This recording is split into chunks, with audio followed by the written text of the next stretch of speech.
25%, P2-nya tidak akan diberikan. 2 kali berturut-turut tidak tercapai targetnya, berarti P1-nya juga tidak diberikan. Jadi banyaklah kerja, banyak berbuat, sehingga banyak remunerasi. Nah ini pengertiannya. Remunerasi merupakan imbalan kerja. Imbalan kerja. Kalau dia kerja dia dapat, kalau dia tidak kerja dia tidak dapat. Jadi tidak sama seperti dulu lagi. Dia datang jam 10, mau datang jam 12, pulang jam 2. Sama pendapatannya dengan orang yang datang jam 7, pulang jam 6. Tidak seperti itu lagi. Kalau waktu saya, zaman saya waktu bagian keuangan, saya disuruh orang itu datang sore, sehingga uang saya utuh, tidak keluar begitu. Karena remunerasinya akan tertahan, tidak terbayar. Jadi semakin kamu datang terlambat, saya semakin senang, tapi kamu semakin menderita. Karena akan saya sunat semua itu remunerasinya. Iya. Pulangnya sore, dia bekerja. Pulang sampai jam 5, jam 6. Karena semakin banyak dia kerjakan, semakin banyak remunerasinya. Asal jangan dia sore pulang karena main judi di kantor. Itu haram. Halal kalau menang. Alhamdulillah. Tetapi kalau kalah, astagfirullah.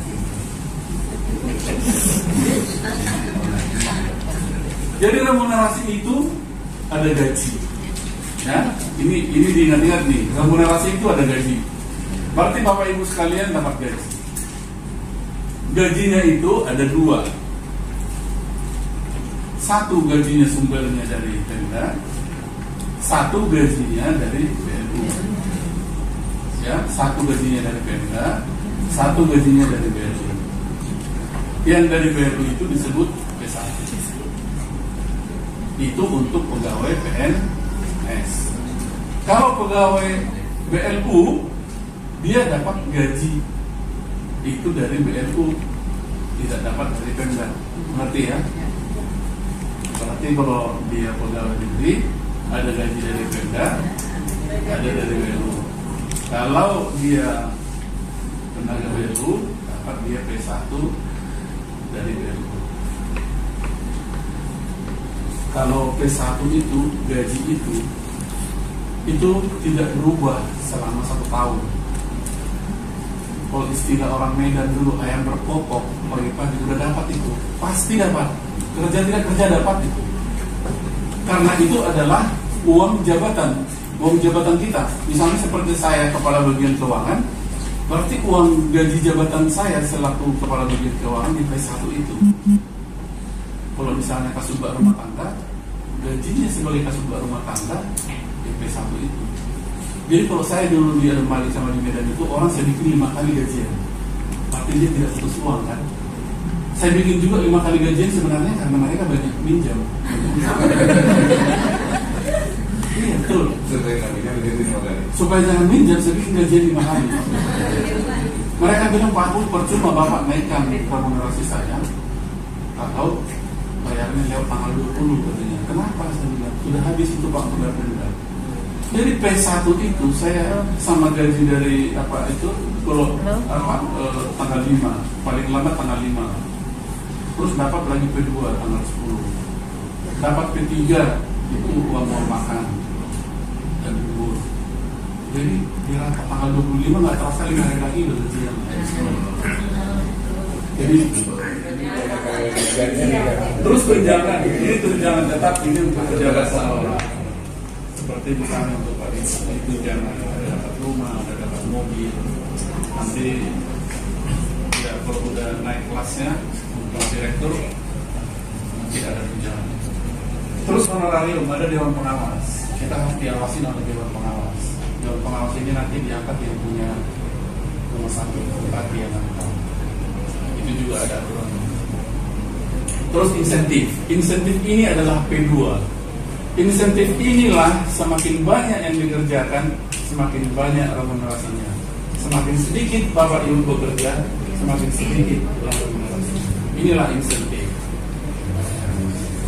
Disinilah yang harus terjadi.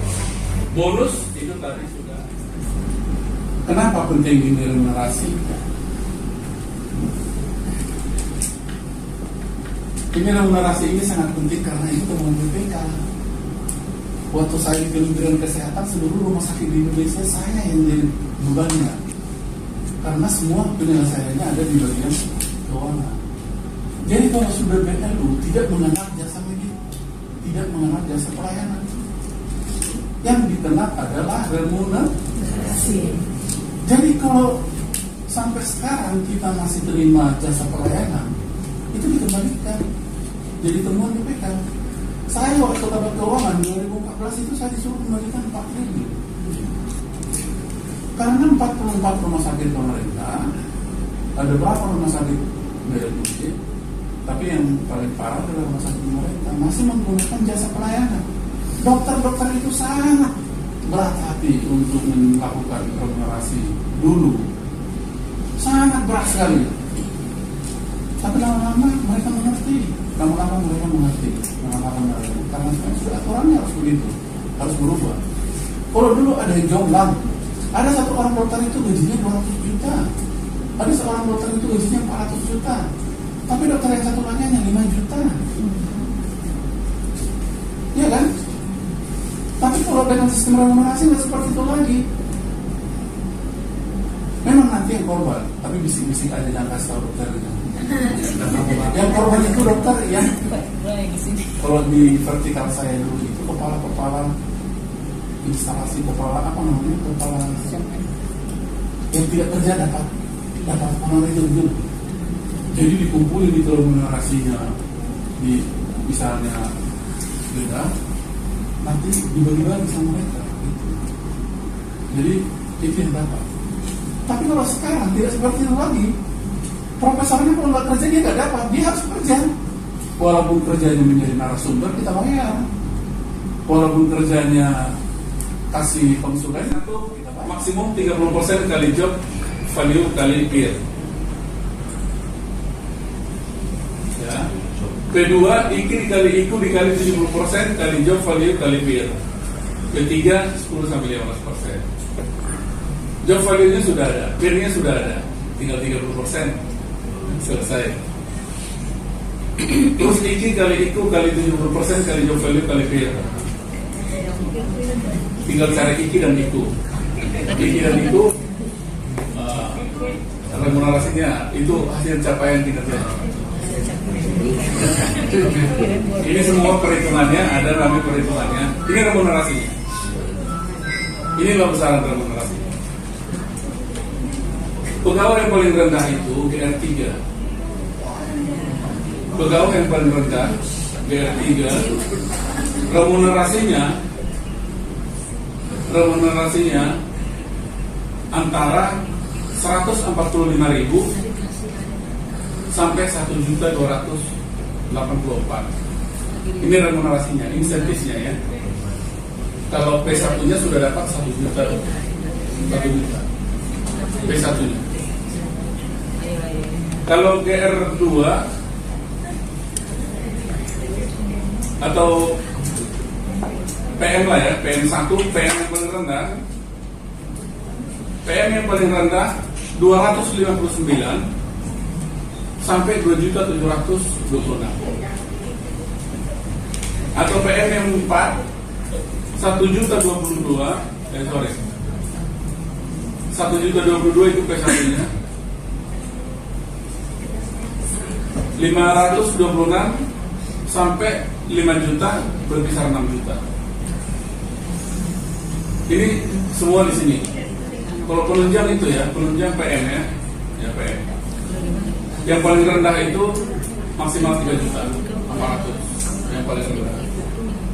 Yang paling tinggi 6 juta 270, yang paling tinggi. Nah, sekarang bagaimana caranya?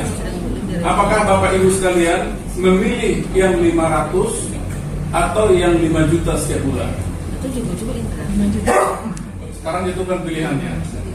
Kalau ingin memilih yang 5 juta, kerja yang lebih baik, capaian kinerjanya yang lebih. Nah, ini penunjuknya saya akan menjelaskan yang ini karena tadi ini sudah disinggung. IKU adalah indeks kinerja unit. Unitnya Pak mana? Radiologi laboratorium IPSRS. Isinya banyak nggak orangnya? Nah, tapi itu dinilai Bapak Ibu sekalian. IKU. Jadi kalau orang yang malas itu ikut menjelekkan di unit kita sendiri. IKU ya. Kalau IKI, indeks kinerja individu. Bapak Ibu sekalian, ini perhatikan, ini nanti akan Bapak Ibu sekalian karena habis ini saya akan simulasi. Kalau yang radiologi kerjanya berarti dia radiografer. Ada radiografer ahli, ada analis kesehatan, ada orang administrasi. Di sana kan gitu kan? Nanti saya kasih itunya. Saya sudah punya contoh apa yang dikerjakan oleh radiografer, apa yang dikerjakan oleh orang analis, apa yang dilakukan oleh staff. Di jam.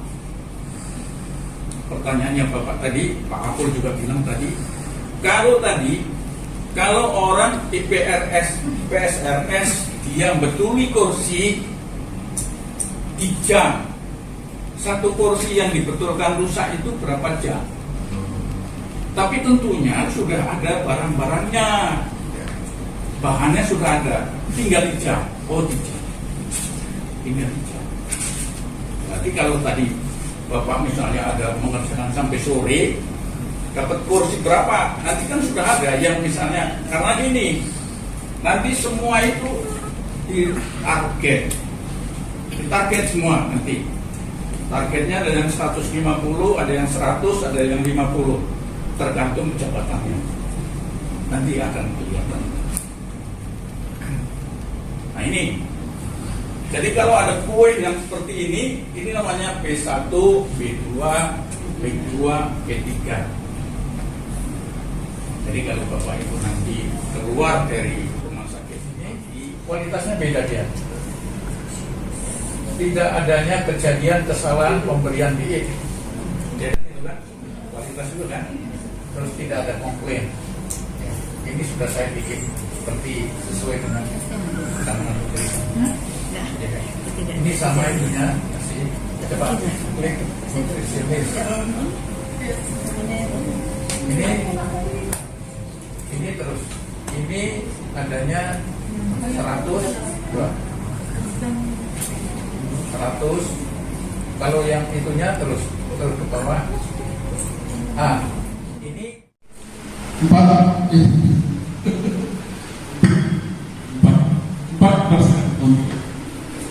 40% untuk pengembang untuk remunerasi, 4% untuk pengembang SDM.